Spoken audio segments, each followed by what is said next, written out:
Starting by coming into a comfortable stance.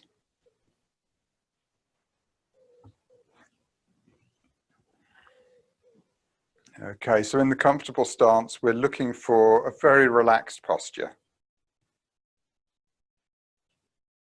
One of the best indicators is the breath. So noticing the breath. And noticing what you can do that restricts the breath and what you can do that allows the breath to flow more freely. So if, for example, we roll the shoulders,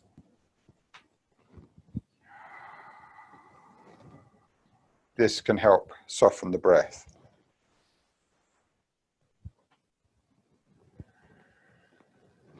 So a very simple move of lifting the shoulders at the front on the in-breath, releasing them down on the out-breath.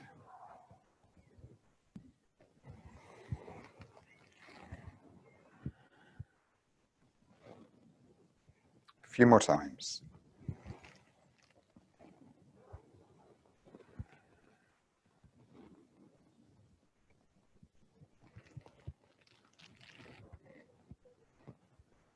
And then coming back to a standing posture, give the shoulders a little bit of a shake, give the arms a little bit of a shake. And just notice the relaxation. Also allow the body to sway slightly. The body is always mobile, the breath is always moving, the blood is always moving. So even when we're standing still, there's always a slight movement going on. So a gentle swaying is a really comfortable way of giving yourself permission to move.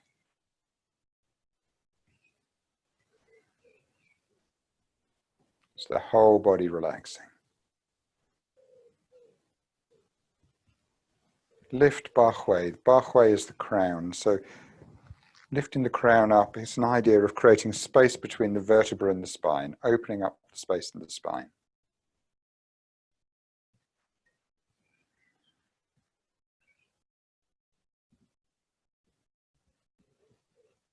And as I say, taking time to relax. So we can soften the neck, mobilize the neck.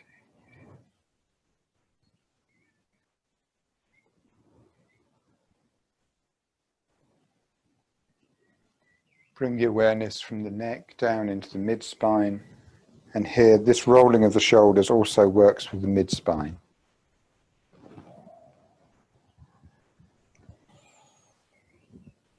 So gently rolling the shoulders.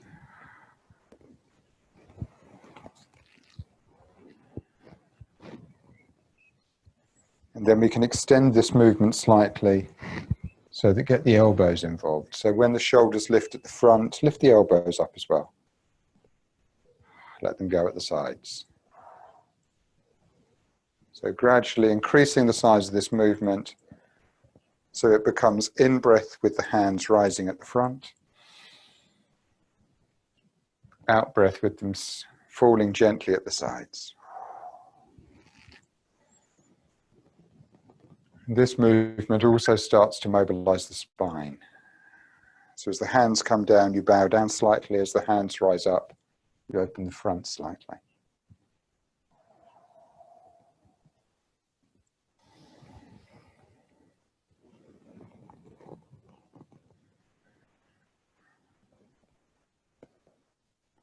And the only purpose here is relaxing, softening, allowing the body to move more freely.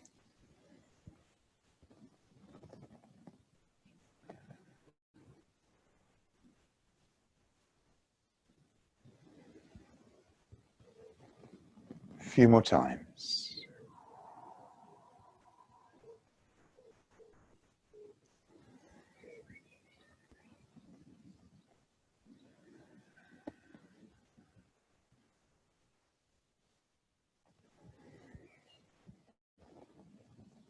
And then the next time the hands get to the top, we'll change the direction of the movement. So this is an in-breath rising up. Then the out-breath sinks down the center of the body. And the in-breath rises at the sides.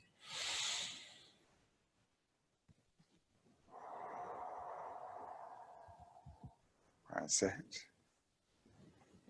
Again, the only purpose of this movement is relaxing, creating space at this point in the practice.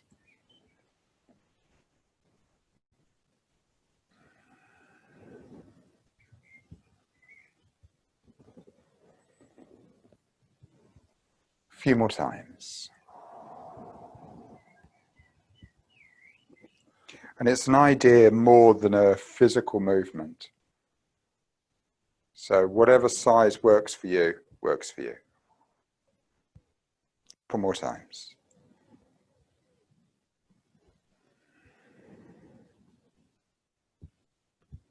Then the next time the hands draw down, allow them to pause in front of the navel, in front of lower dantian. And then we're going to draw the hands back onto the waist. Now, if the hands resting on the waist start to pinch in, you can let them go. They don't have to stay there. And stance is slightly open, squat down slightly. And what we're going to do is draw circles with the tailbone. So just see how big a circle you can draw with the tailbone. So to exaggerate it, if I put my hands on the hips, you can see big circle going on there. And as we get into the practice, what we're really looking to do is limit the movement so that the lowest rib doesn't really move and the knees don't really move. So it is just circling the tailbone around, and it mobilizes all of the pelvic area. It opens up all of the hip joints, all the way down through the sacral joints, the whole of that area releasing. And it hasn't got to be a big movement. I always like the idea here of swirling tea around a bowl. There's something very sort of fluid about it. And it's one that tends to be best done in the privacy of your own home as well, but we won't go there.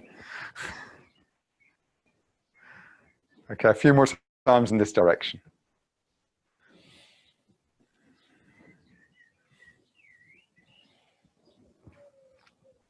And then we'll change direction. So whichever way you were going, go the other way.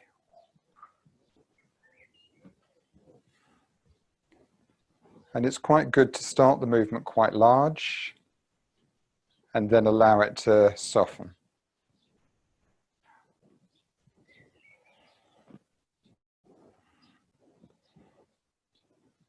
It can be quite a challenging movement, and it's one that we sort of settle into after a while. There's some teachers that will have a session of this going on for sort of 40 minutes to an hour. And it's an astonishing thing to do for that length of time. But here, we're just going to use it to open up a bit of space in the hips. Okay, and then let the hands go and allow the circling to carry on. But it's just more of a relaxed, shifting the weight around now. So this is a way to let go of any tension that we may have caused in the arms, release the body.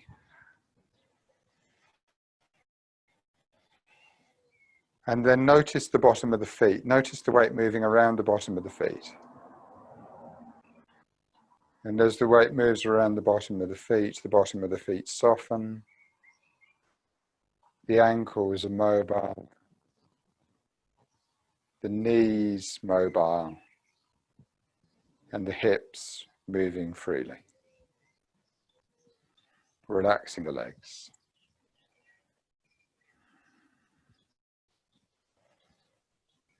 So the whole body is relaxed.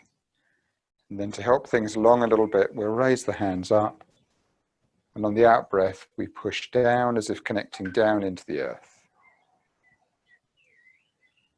And on the in breath, we draw up as if connecting into lower dantian, space just in front of the small of the back.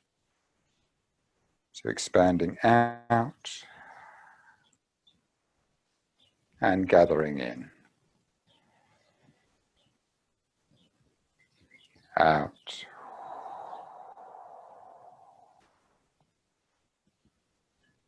In. Out.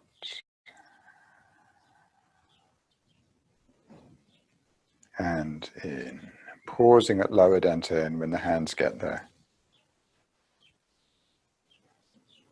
And then lift chi up. So as if connecting up through all the space between the vertebrae and the spine, all the way up into blue sky. And then draw blue sky down through all of that space you've just created in the whole of the spine. Again, down into lower dantian. Connecting up, opening up the space between the vertebrae. Drawing blue sky down.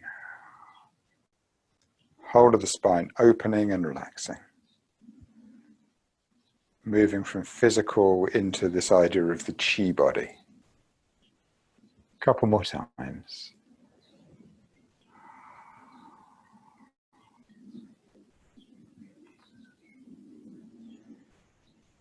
And then the next time the hands get down in front of lower dantian, allow them to pause at lower dantian.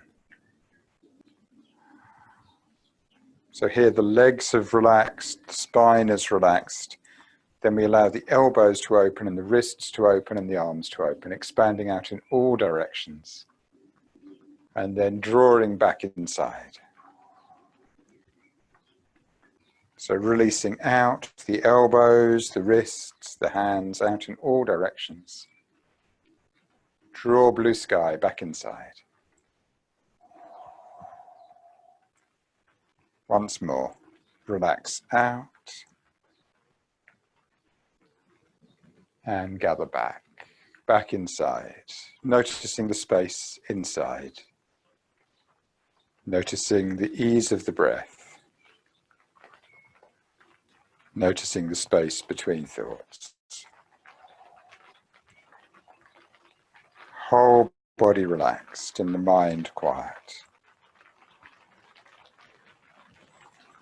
And then we expand the awareness out slightly, so noticing the space immediately around you, relaxing out into that space. It hasn't got to come far from the body, but just this space that you're standing in, this chi field, this chi body. And then within this particular form of Qigong, within Qigong, we always expand out again and notice the group of people that we're practicing with. So notice this group of people, everybody practicing together, everyone connected, everyone supported. Everyone supporting this chi field, this connection. And then we can expand out again, out into blue sky. And in blue sky, everything is supported. Everyone is supported. Anything is possible in blue sky.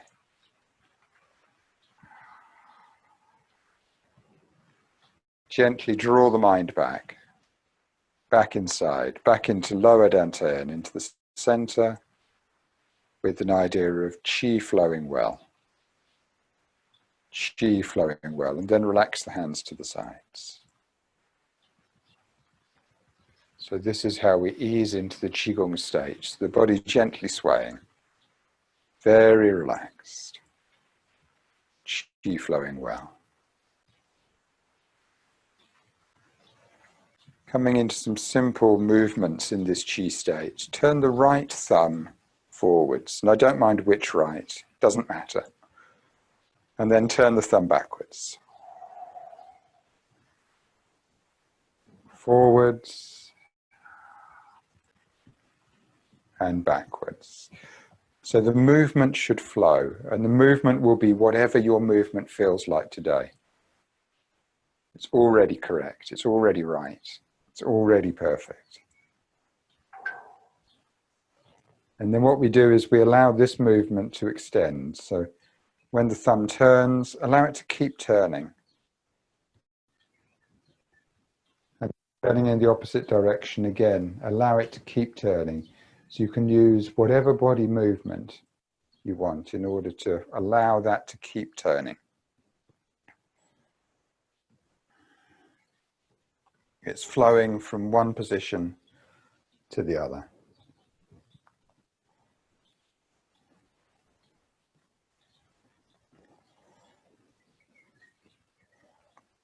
So this engages the whole body in the movement. A couple more times.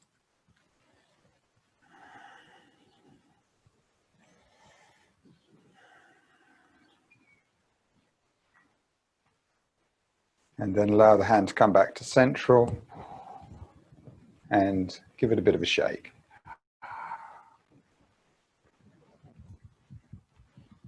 Okay, so you'll probably find that one side feels a bit different to the other. So we go for the other side, we'll release the other side.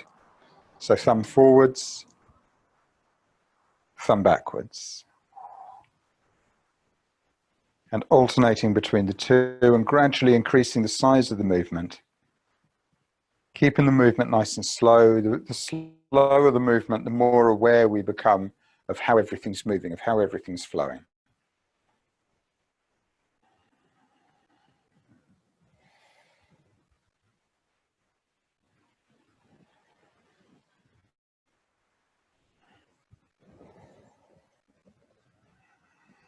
Keeping going.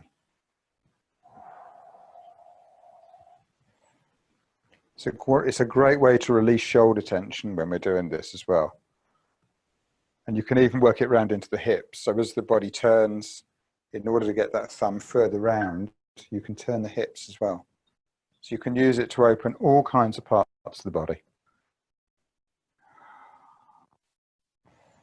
A couple more times.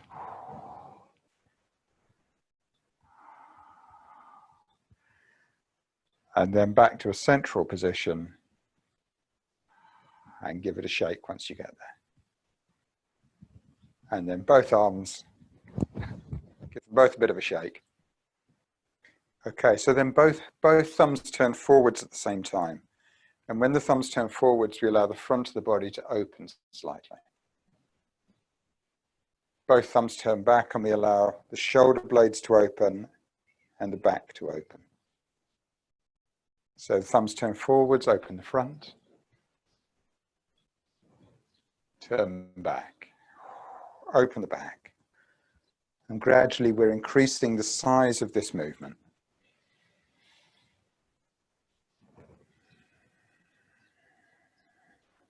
So it starts to coordinate with the breath. So as the thumbs turn forwards, the hands rise up, this becomes the in-breath. And as the thumbs turn back, the body bows down, this becomes the out-breath.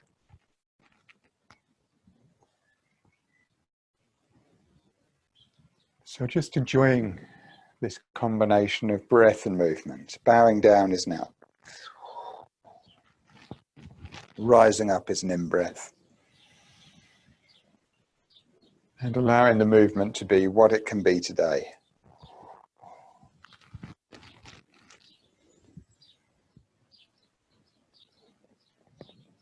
Focusing into the breath.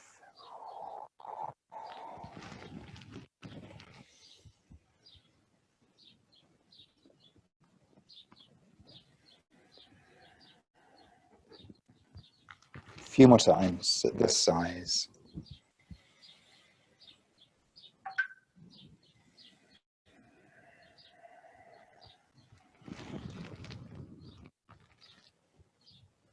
And then we allow the idea to become bigger. It's more than the breath.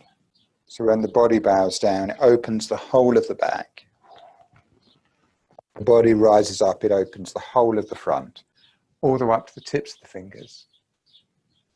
And when the body bows down, opening up space all the way down to the ends. So it's not a size of movement thing, it's an awareness thing. Opening the whole of the front. Opening the whole of the back.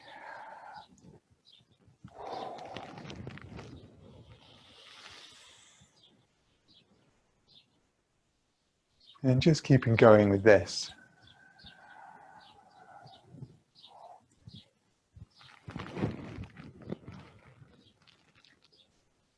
Notice if you're more comfortable with the legs straight or the legs softening. Just give yourself permission to move.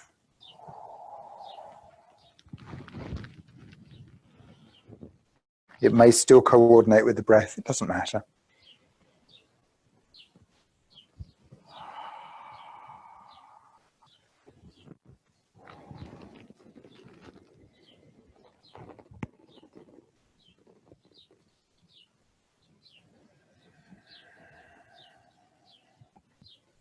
And then the next time the hands rise up, allow them to pause at the top.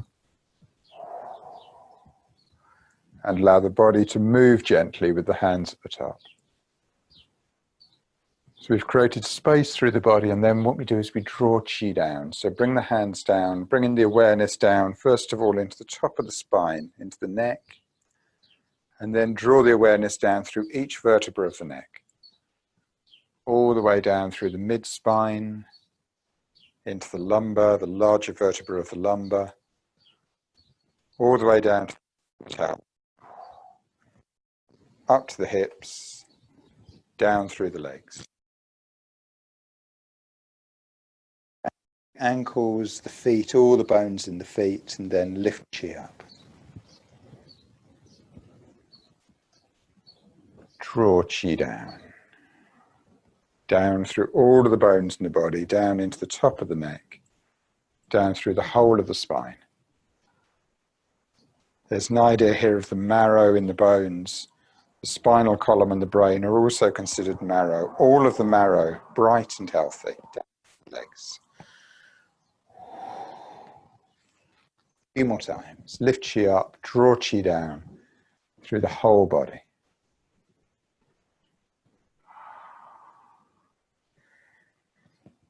It's an idea, it's following the idea through the body, so the movement is important. Draw Qi down, and lift Qi up. Draw Qi down.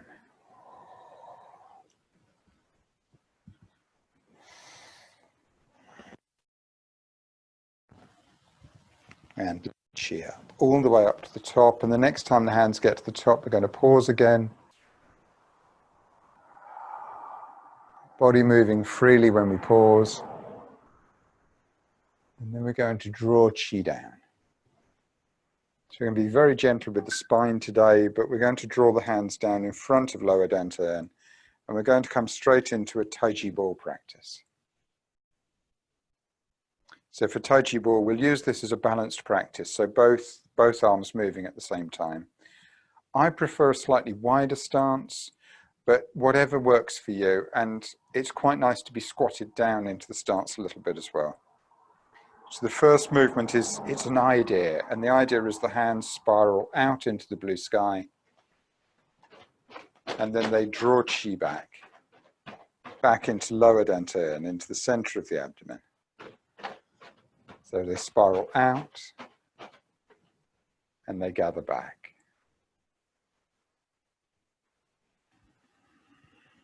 Spiraling out,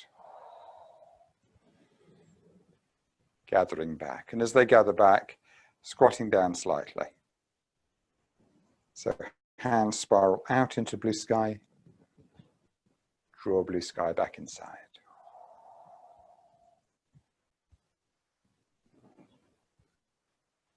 So very relaxed movement, effortless movement. And it's an idea of filling the body with blue sky, filling the body with Hunyuan Qi.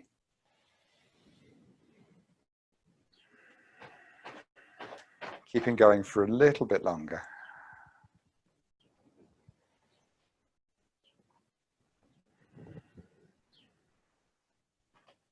So again, here we can get the whole body moving. We can allow Qi to flow through everywhere. So as the arms spiral out, we can allow the spine to be involved. Gathering back in, squatting down, exercises the legs. Just an idea of Qi flowing well. A few more times.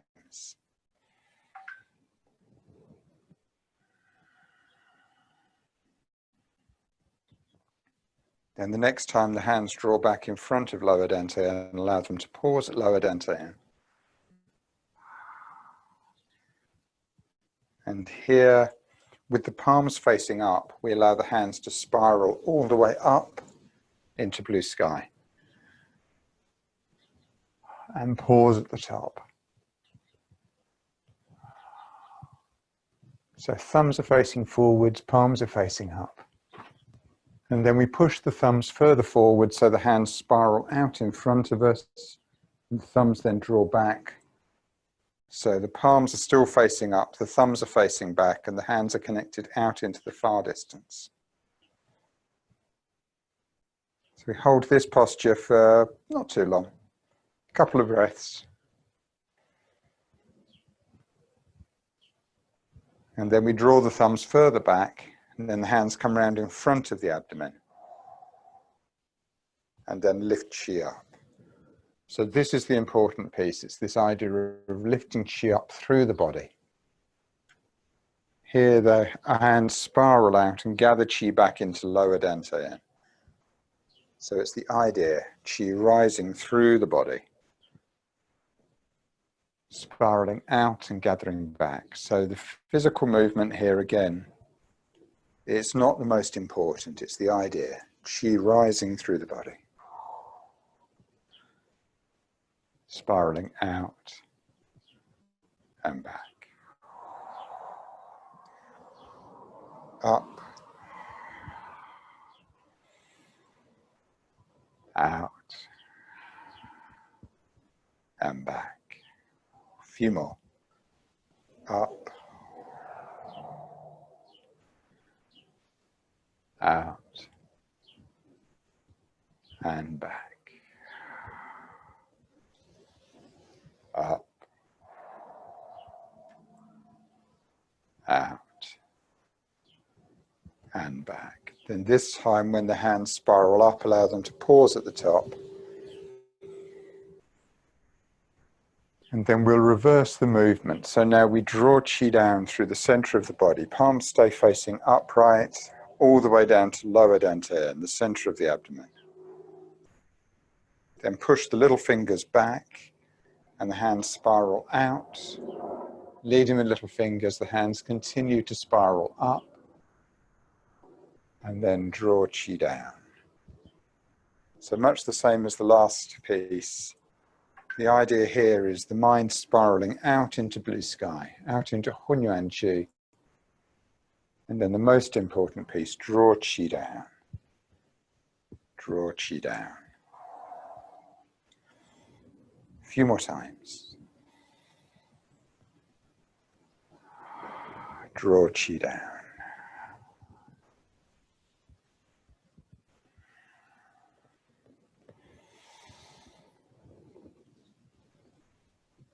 Draw chi down.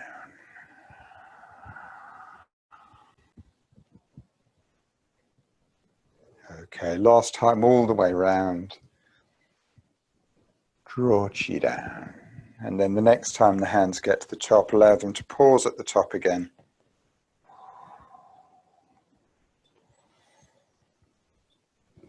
And here we're going to draw the feet closer together. And then repeat the movement again. Draw chi down. So here, it's a different movement with the feet together. But again, down into the abdomen, then spirals out and rises up. Gently draw chi down. Notice the center of the head, the center of the chest, the center of the abdomen. Spiral out and up. Draw down. Through upper dantian, the center of the head. Middle dantian, the center of the chest. Lower dantian, the center of the abdomen. Out and up. Couple more times, drawing chi down.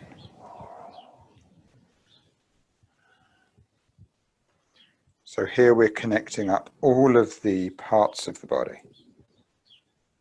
Opening the back up, opening the front up. Drawing chi down into lower dantian.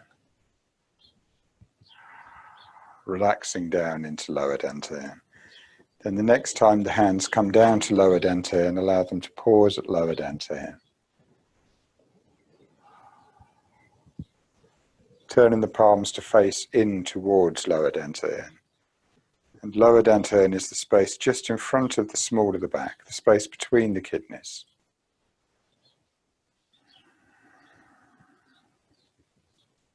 So pointing the hands into this space just brings the awareness into that part of the body.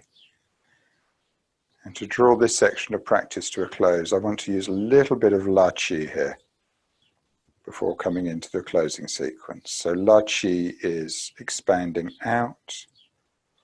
So the arms open out slightly, led by the elbows. Then the arms draw back in, led by the elbows, gathering back into lower dantian. Expanding out, and here we also lift the crown up so we stand up more straight. And gather back, and as we do, we sink the tailbone down slightly, we soften into lower dantian. Expand out.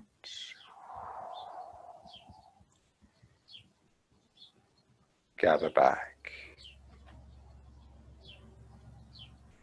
Keeping going, expanding out. And gathering back. A few more times. Out.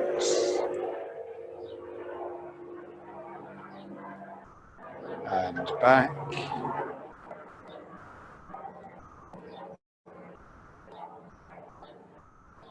Out. And back. Continue. Expanding out into blue sky, drawing blue sky back inside. Very relaxed, very easy.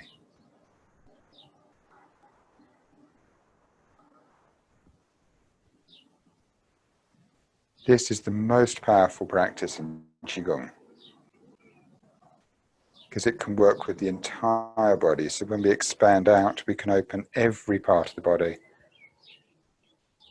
And when we draw back, we can draw blue sky, we can draw Hunyuan Qi back into any part of the body, or all parts of the body.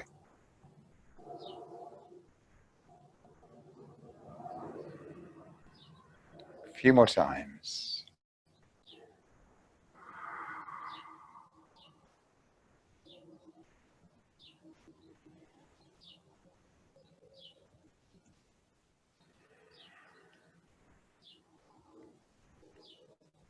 And then with the La Qi practice, and you can take this as your own practice, it's very safe.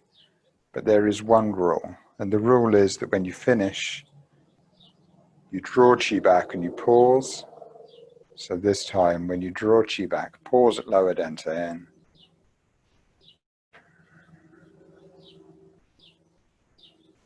Then release the hands to the sides.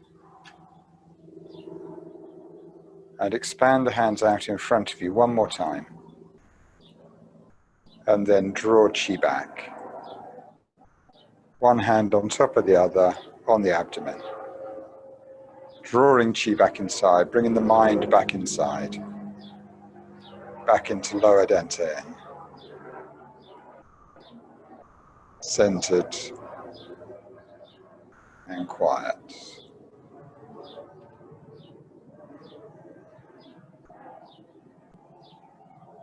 Centered and quiet.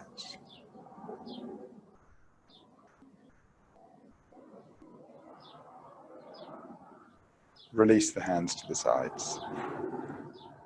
Ease out. Come and have a seat. Let's see how that was for people.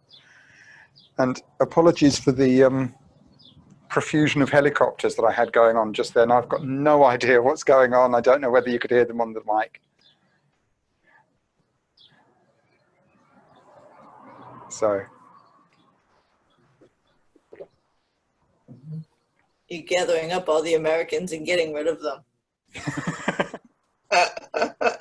It used to be, we had American air bases near here, and it used to be a lot of American military aircraft around, and now we've got a British air base, and it's all military helicopters flying around. So. Oh, really?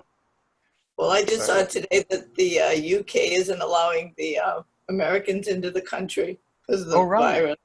Yeah, they shouldn't. I hadn't spotted that one. Yep. Can't come visit. And the rest of the world's not allowing us to go anywhere. Oh, yeah. Crazy times. Yeah. Yeah, my Crazy son's people in charge. yeah, my son's due back to the States in the beginning of August. So yeah, we're waiting to see what that looks like. So yeah. Does he go to school? He's at college there, so he's based just outside New York. Yeah, my daughter's going to grad school in New Jersey. She's moving back to the house for a couple months, waiting to try to find an apartment and a job before she can go. Mm.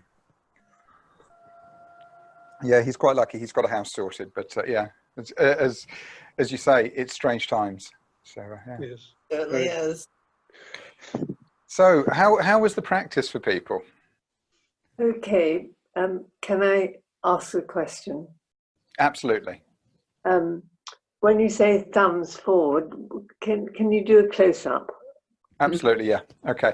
So if I do it here, so the thumb, initially just the thumb turns forward and then the thumb turns back.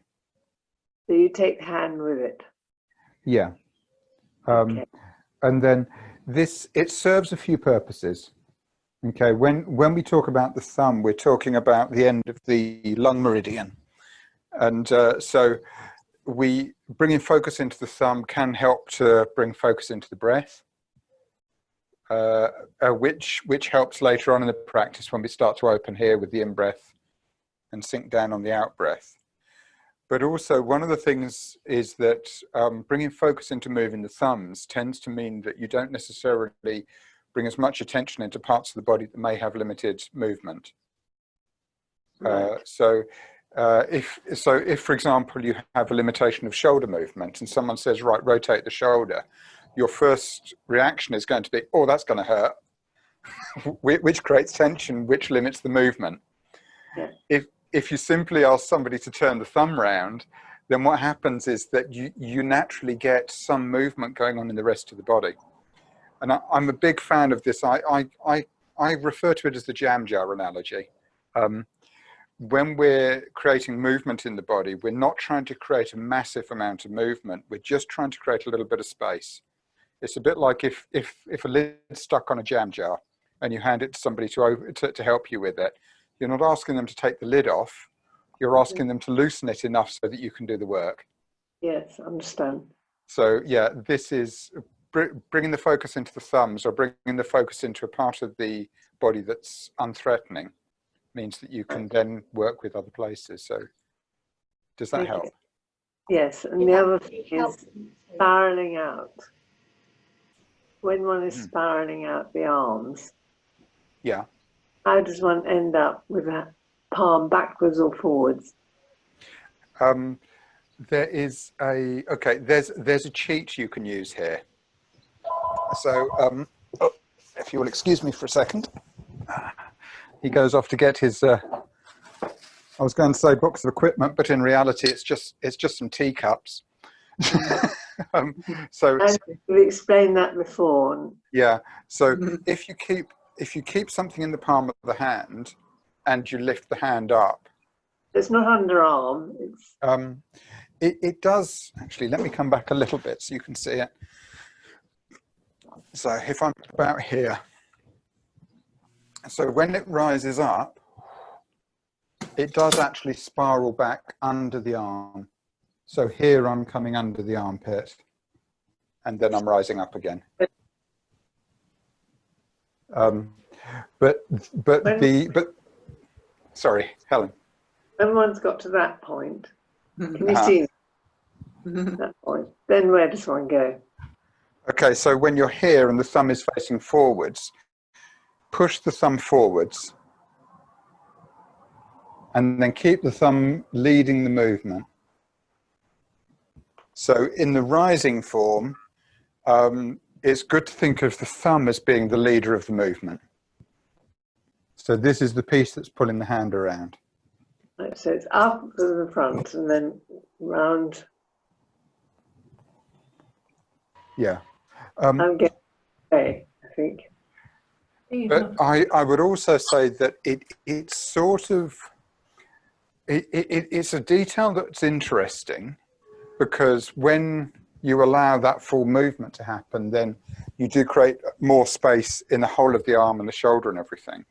But at the same time, if the hand gets to here and then as it comes down, it does something weird and funky, don't worry about it. The idea is more important, and the idea is rising up. And then if when it comes out, it sort of changes as it comes down, that's fine. Allow it to be what it will be on any given day. The difficulty is that if you get caught in the choreography, or if you get caught in the movement, what happens is that your practice becomes, right, I need to be in this posture, and that comes up to here, and then once it's, oh, what happens? Oh yeah, the thumb moves forward, and then it stops the flow.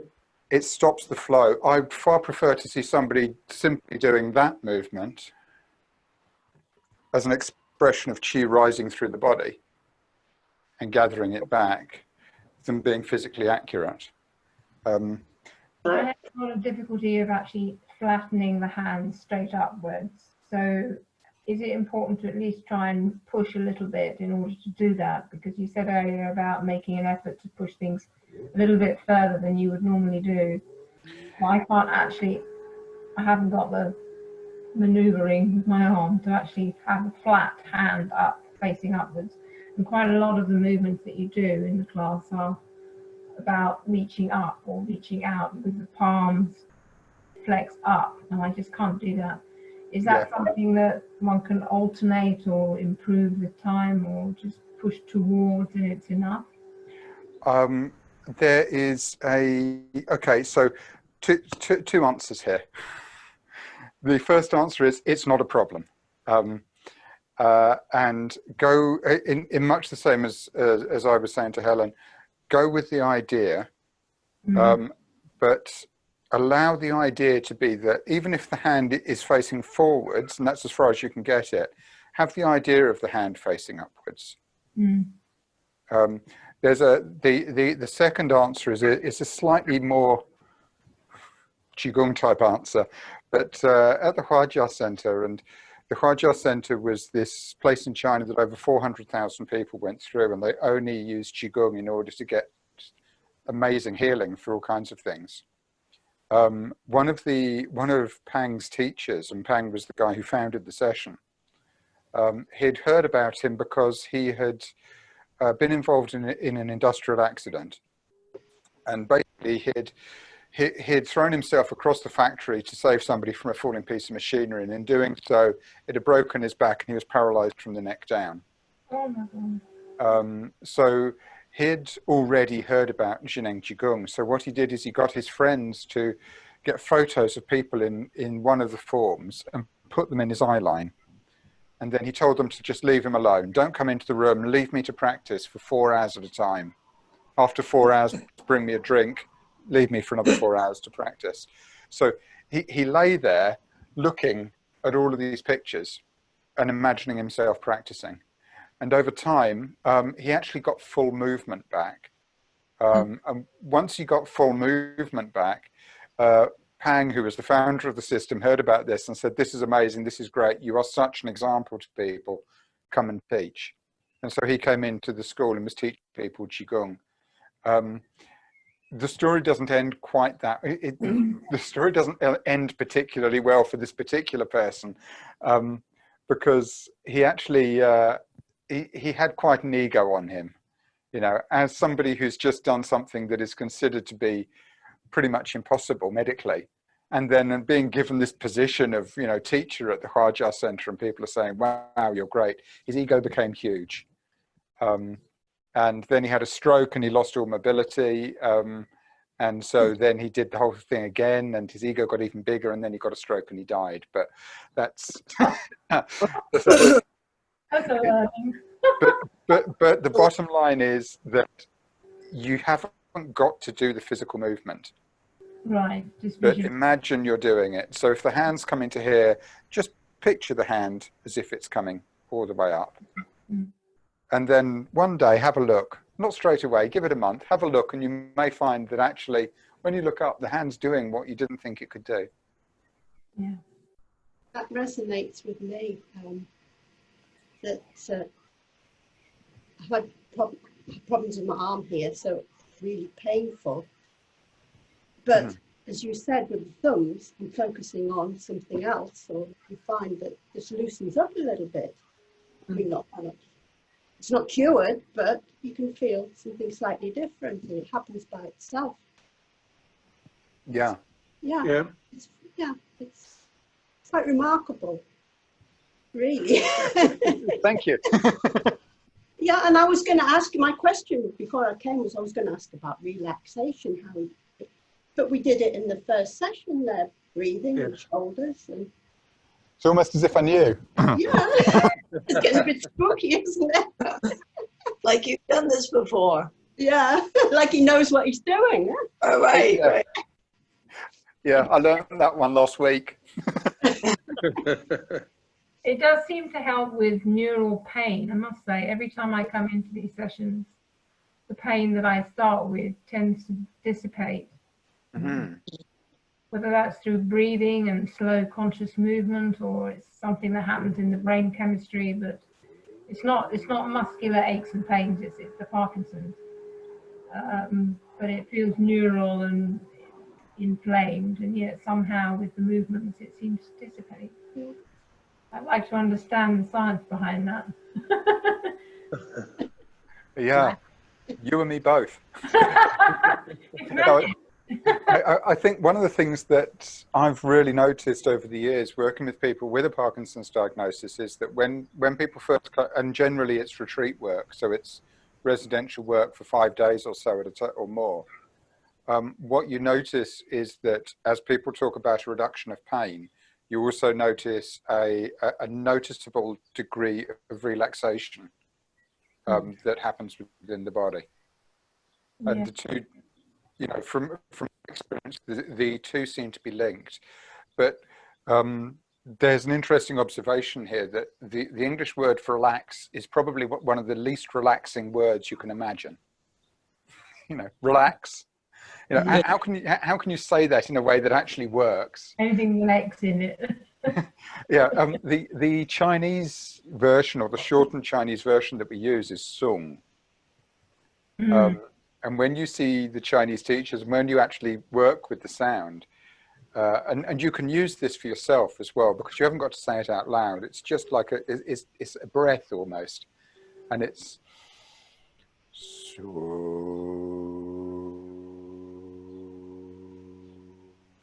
Much softer. And there's something about it that softens, and you can use it almost subaurally. So I'm really interested in the techniques that you can take out of the practice space we've just been in into everyday life.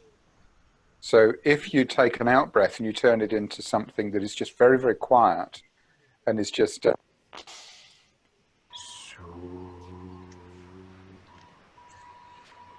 allow everything to relax, that seems to have a similar effect. But the fact that you can create that much relaxation, you can be pain-free, I think is really powerful, because I think that's really what you take with it. So hopefully that's useful. Yeah, thank you. Okay.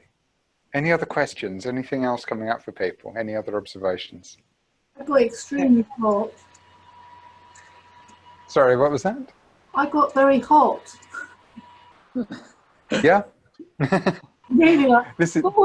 I mean, I'm through the menopause. I never got hot flashes, and I'm doing this thing because I'm really hot.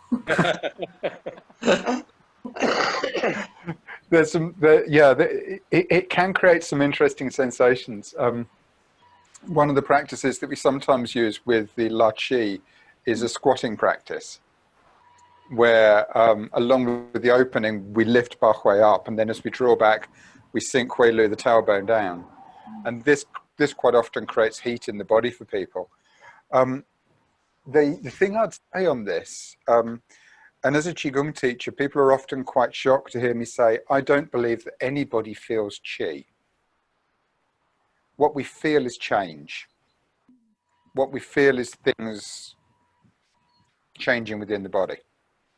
So the experience of heat is an experience of something changing. And that's a really powerful thing to experience, is to experience the body changing. But the reason, the reason I say this is that if you get caught up in a particular experience, so if for example, when we do this, we get tingling in the fingers and we're like, oh, I got tingling in the fingers today and I'm going to do this tomorrow and I'm going to get tingling in the fingers tomorrow. If what you're experiencing is change as opposed to Qi, what it implies is you're doing the same change over and over again. You're just caught in a cycle of change. Whereas if you go to it was hot, then today it's hot. Wow, I experienced that change. Hope maybe tomorrow it'll be tingly, maybe. But if we spot the same change going on over and over again, then it's worth asking ourselves, is there something else we can find within it? Can we keep moving forward? So I don't know whether that's helpful, whether that's challenging. Well, I think I've been doing Qigong on my own for a while, but it makes such a difference doing it in a group. Yes. And it makes me quite emotional, but also whether it's just for relaxation. I've just had a recent passport photo done and I couldn't believe it. All my lines and wrinkles have gone, and of course I've got them like age related, but I think about 80% of them were stress related, where I'm holding, and this has really made a difference. You can literally see the difference in the picture of me. Oh God. It's wonderful. That's incredible. I think it was. I was thinking, wow, you know, that's quite reasonable. I still struggle with feeling to relax enough. And I don't know if it's the stiffness of the Parkinson's, because usually I'm pretty good about relaxing, but since the PD diagnosis, it's tough for me to like really relax and let go. Yeah.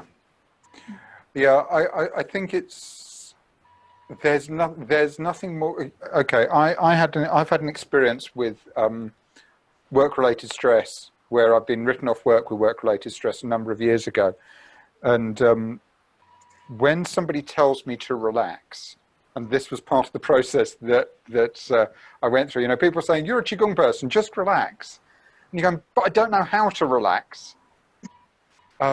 Because just this idea of relax can be a really challenging idea.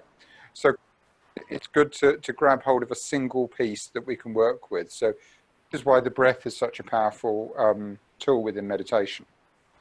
Well, and I do meditate, and I think, and I've been trying to kind of think that way as well, because I seem to be able to relax more meditating than I've been able to doing this. And that frustrates me a little bit, and that might be what's causing part of the problem. Okay, well, just as a final piece of practice, and I'm aware that we're going slightly over, so if people need to run away, please feel free to run away, but I'm happy to keep running for another 5 minutes just to give a very simple practice that we can all play with. You may be able to use this within the meditation as well, and it's just a way of creating relaxation. So are people up for just a little bit more? Yeah. Wonderful. What a polite group of people we have here. Thank you. My cup of tea. Okay, actually, I'm good. I'll tell you what I'm going to do. I'm going to do this one seated. You can do it standing or seated. So just draw that down a little bit more so you can... No, let me lift that up a little bit. Sorry, I'm not very good at this one. So a seated or a standing position. And if you're seated, the only thing that's important is to make sure you've got a good solid base. So people say put the feet flat on the floor. It really is just about make sure that you've got a good solid base. And then it's an idea again. And the idea is very simple. The in-breath rises as if rising up the back, and the out-breath sinks down the front. And it travels at the speed of your breath, up the back, down the front. And we haven't got to get caught up in how long it takes. I think the most important piece here is enjoy.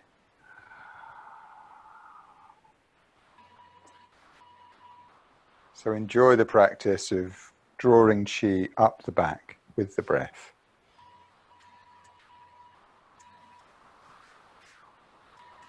and releasing down the front. Okay, so as we do this, sometimes it's useful to keep this idea, but allow the movement to subside. So we can allow just this thought of the in-breath travels up the back and releases down the front, without the arms even moving. So maybe it's just the body rocking gently.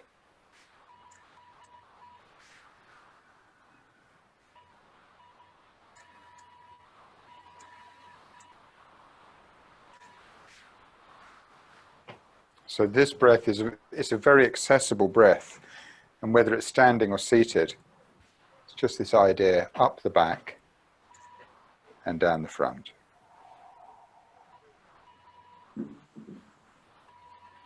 And that can lead into all kinds of other things, but as a way to ease into the practice, just working with the cycle of the breath can be very powerful.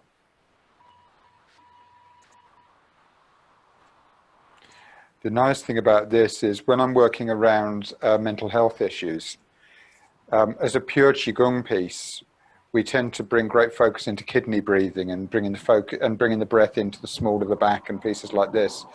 But the bottom line is that if you are in a anxious state, or if you're in a state that, if you've got elevated emotions, quite often breathing into the small of the back is too simple. We need a physical practice that just helps us to distract ourselves a little bit more. So it's finding the size of finding the physical practice that works for you. So a lot of people that I work with swear by this as just a very simple practice, that it's enough of a movement that you can get completely immersed in it. But then other people will swear by the kidney breathing because they can just really bring the focus into the kidneys. So it's finding that level that will get you into that state of relaxation. Because once you're in the state of relaxation, then the rest of the movements that we use within Qigong, they become completely non-physical. Everything just flows more easily. So take the time to relax first. So hopefully it's a useful little piece for you. It's actually very helpful. Yeah, thank you. And I think releasing the need to move helps relax more. So I'll see if I can do that maybe 10, 15 minutes before we start. That might help me anyway. Yeah.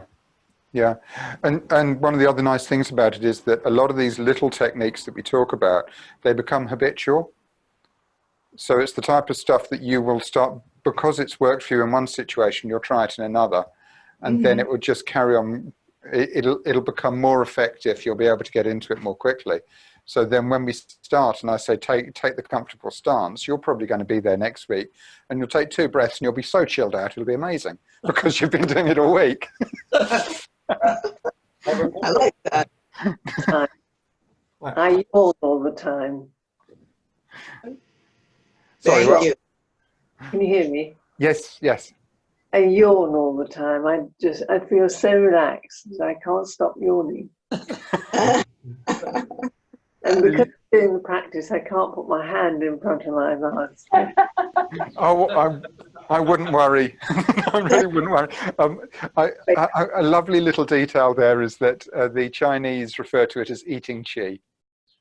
Eating qi. Yeah, and so if you start practicing and you're yawning, you're just eating qi. It's good. Right. I'll remember that. Thank you. Thank you very much. Okay, well, thank you very much, everybody. I've enjoyed this. Let's go and have a cup of tea now. Okay. Have a good day. And you, take care. Take care. See everyone next week. Bye-bye. See you next